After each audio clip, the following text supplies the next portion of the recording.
Ken, with all that's gone on in the past few months since we completed the study and released the results, particularly the market turmoil and fresh concerns about the health of our economy, do you believe that the results of the SunAmerica Retirement Reset study are still valid?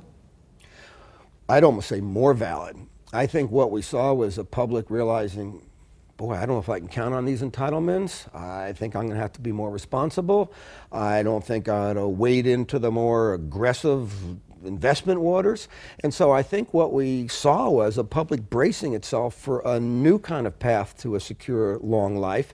And what's happened in the last few months is only, in a way, made it more important to be doing exactly what we saw people shaping up for in the study. So yeah, as I've been following the media these last few months, I felt, boy, our study revealed kind of a course correction that's going to serve people during these challenging times.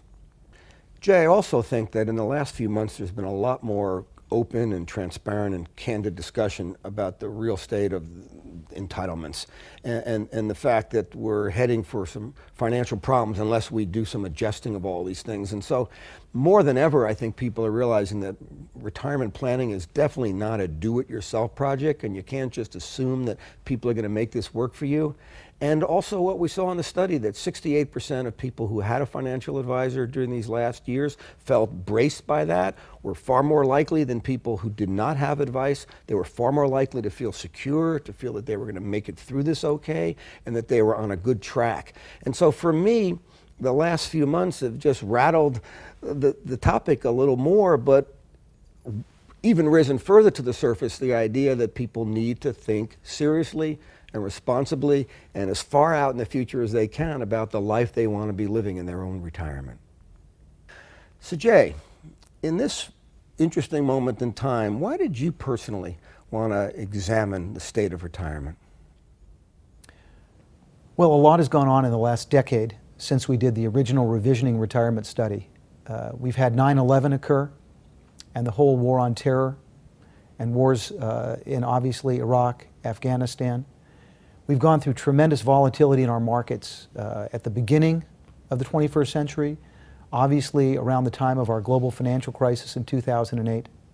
And also we're starting to see some real cracks and questioning of some of the entitlement programs that people have become so comfortable with, namely Social Security and Medicare. At the same time, SunAmerica Financial Group has continued pretty much on the same path. We've been providing the same types of quality products and services aimed and focused on helping people prepare for their retirement throughout the course of the decade. We've continued to expand our relationships with financial advisors who have become much more popular with the public, pre-retirees getting ready for retirement. And I just thought it was a good time for us, having been staying on that same path for the last decade, to refresh our understanding of what our customers and prospective customers are thinking, what they're hoping for, what they're worried about, just to make sure that what we think they're thinking and preparing for is in fact what's top of mind.